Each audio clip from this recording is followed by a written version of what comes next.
All right, so back here, I've got everything sanded down on the Winchester 190-22. The stock and the forend are ready for the first coat of finish.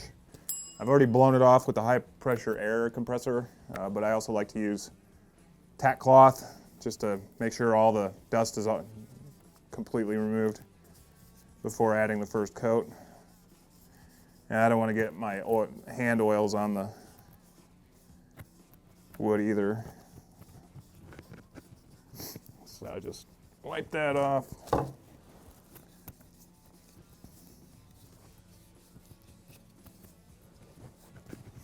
And we'll start adding the first coat of finish. It's just a blend of different finishing oils that I've come up with over the years that work real well. It dries quickly and looks really nice when it's done. So just dip my couple fingers in there and just start rubbing it in there. And pretty heavy on the first coat because the wood's raw, so it likes to suck up. It's very thirsty, so it sucks up most of the finish pretty quickly. So the key here is just even coat. No runs or anything like that, which is pretty rare on the first coat. Anyway.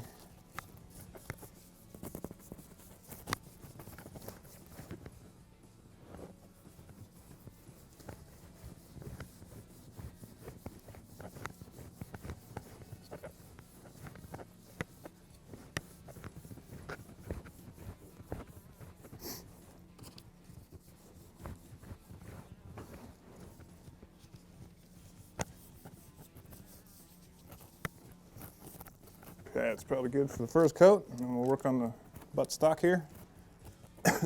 Excuse me.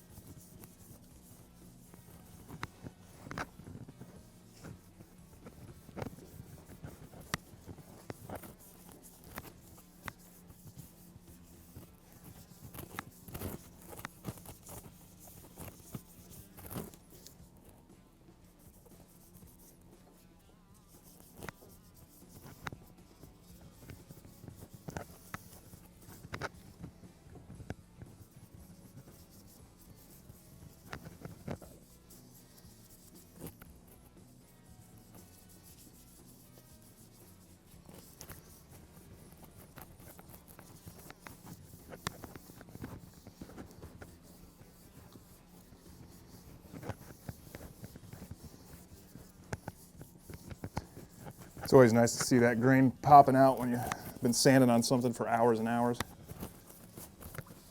You know you're getting close. Of course, this is going to take several coats, but finally kind of start to see it, what it'll look like in its finished stage.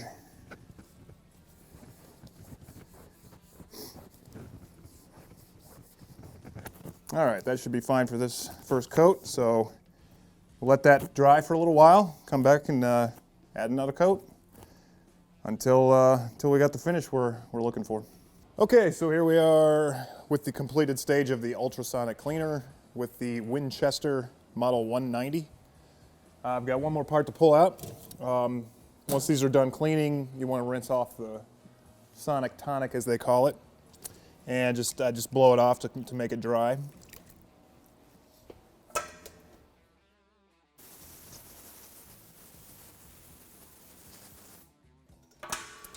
And then, so you can see how well that works.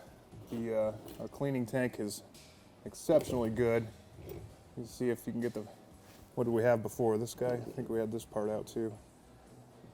So it gets everything out. It's pretty amazing how well that works. So shout out to Mr. Infante and his fine ultrasonic cleaner.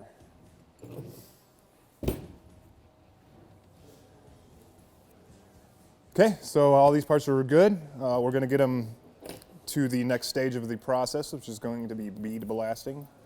Blasting all the rust and corrosion off and getting the exterior finish prepared for either bluing or Cerakoting. All right. think that should do it for this one.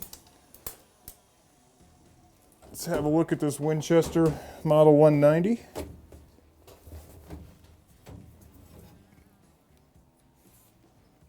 Yeah. Yeah, you can read the stamping on there again. All right, so I'm gonna blow all this stuff off and get it ready for bluing and Cerakoting. All right, back in the dirty room, I've got the tanks, my bluing tanks system prepped. We're gonna get that fired up. This system is made by Light, one of the original and leading manufacturers of bluing equipment in the country. Works real well. It's a 5-tank system. You've got your 45 cleaner here, rinse tank, the actual hot salts bluing here, and then another rinse tank when they're done. So I've got 2 different salts tanks. One's a little bit higher concentration for the higher nickel content steel and things that don't blue so well. But I don't think I'm going to need this one today, so I'm just going to have this one rolling. If we do need to kick that on, it's not a big deal. But for now, like I said, I'm just going to get the gas going, get everything heated up, and get ready for all the steel parts to be blued.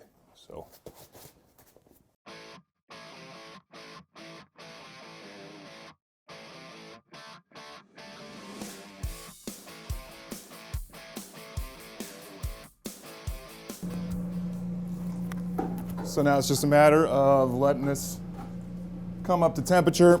We're looking for 150 in the rinse and about 286 degrees here with a rolling boil. So that'll take some time. That'll give me some time to work on some other things, get things prepped.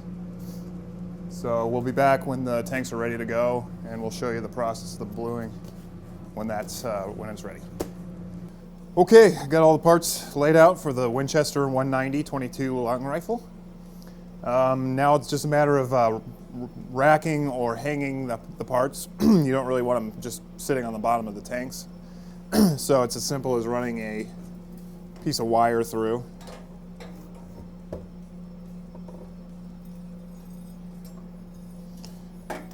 Works pretty good for that. And then the magazine tube. Now on this one, the receiver is aluminum, and the bottom where the trigger guard is, so those have been Cerakoted. So all we've got to blue is the parts you see here on the table. And then these smaller parts will be actually hung in the basket. Internal parts like that I don't really care about as far as like hanging them. So anyway, I'll get these longer pieces in, and then we'll throw the small parts in. So I gotta walk over this way real quick and grab a couple dowels. And back again, just to hang the other end.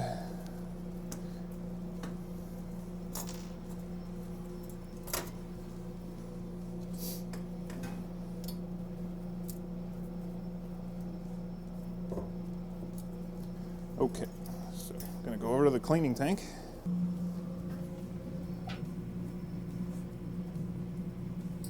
Submerge that and grab the other piece.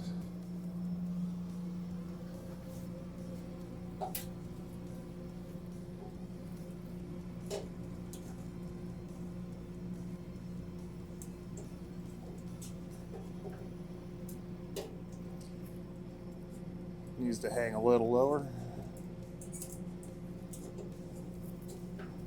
There we go. All right, so this is what's known as 45 cleaner. It's made by Light. It's a very high strength degreaser, basically. So just maybe a minute or so in the degreaser, and then this is the rinse, just like a hot water rinse, and then into the boiling salts there. So we will give it a few more seconds to kind of dissolve any residual grease or contaminants, as it were.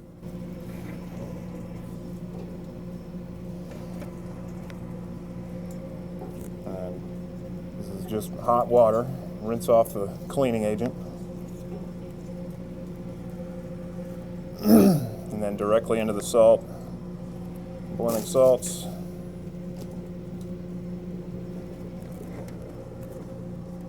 And we'll let that sit for 15 to 20 minutes. Usually that's plenty of time to allow the chemical process to blue the steel. So after that, it'll go into the cold rinse, and we'll pick up from there. So in the meantime, I'm going to get these small parts in the cleaner and repeat the process. All right, so one of the pieces of the, the Winchester Model 190-22 is the inner magazine tube, and typically that's going to be left in the white, meaning not blued or Cerakoted or anything. So this is pretty much hidden until you pull it out to load up the magazine. You can see it through a little window in the outer magazine, but I did bead blast it, and it dawned on me that this should probably be polished. So I know there's not a lot of polishing going on in this video, so I might as well show that. So I'll just take a piece of sandpaper and spin it in the lathe, and it should shiny up pretty quickly.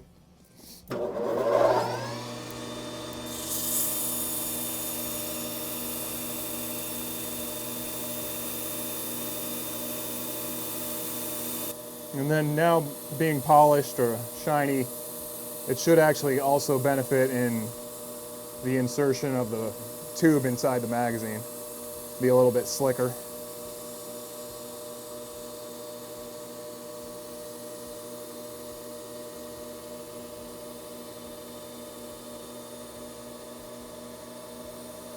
So that's all there is to it. Obviously you can go a lot shinier than that if you want. In this case, it's not necessary, nor is it factory correct. So I'm going to pop this out and get back to final assembly here.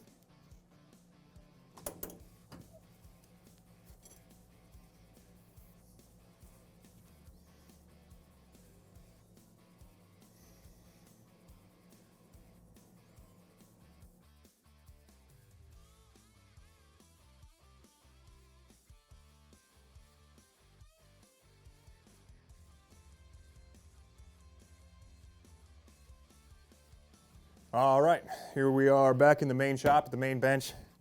Got all my parts laid out, ready for reassembly. This is the Winchester 190-22 rifle. So just briefly, the Cerakote work was done on the receiver. That's aluminum. So that turned out nice. The bottom metal or trigger guard housing, whatever you want to call it, Cerakoted. The follower. Realize that that's traditionally orange. It's just in this case, we didn't have anything orange to paint and didn't want to mix it up. If you know anything about Cerakote, it's kind of a chore to mix up a lot of paint for something this small. So we're just going to roll with it like that. It's fine. The customer's fine with it. And we did the butt plate too, the original butt plate. So that got repainted. So everything else on the table you see has been blued. Hot salts, black oxide bluing. And this is the inner magazine tube that you saw me polishing up earlier. The wood, it's taken several coats. I kind of lost track, probably 4 or 5 coats. But it's basically to a point where it's acceptable here, and certainly a lot better than it was before. So yeah, I think we will we'll get to reassembling this thing, and we'll do kind of a wrap up and a conclusion when that's done.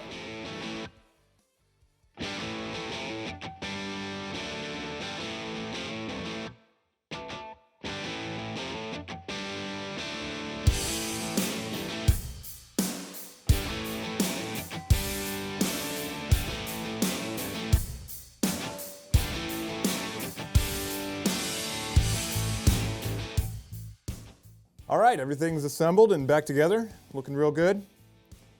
The Winchester Model 190-22 semi-auto rifle should be good for another generation or two of fun and enjoyment.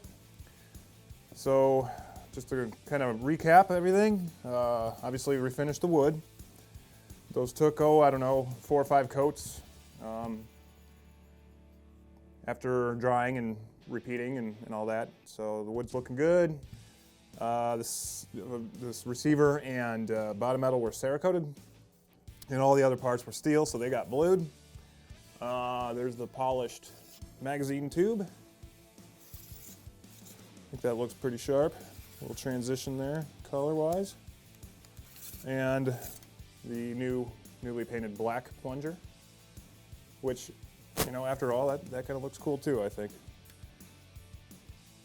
Now, one thing I wanted to note, at the beginning of the video, I did mention something about the butt plate being able to be shaped down to the stock, and well, that just didn't happen. In the process of restoring or refinishing things, sometimes you get wrapped up in a certain job and you kind of forget to do things, but either way, at least it's original. It's still the original plate. It doesn't look horrible. It is a little oversized, which is kind of strange, but that's what I got to work with, and that's what I was getting back. So really no big deal. I just wanted to clarify on why that didn't happen. And so yeah, other than that, this wraps up another pretty cool refinish job. Stay tuned for more. As always, thank you very much for watching. Be sure to comment, like, and subscribe if you wish. Hit the bell notification for future videos so you'll be notified. And take care, and see you in the next one.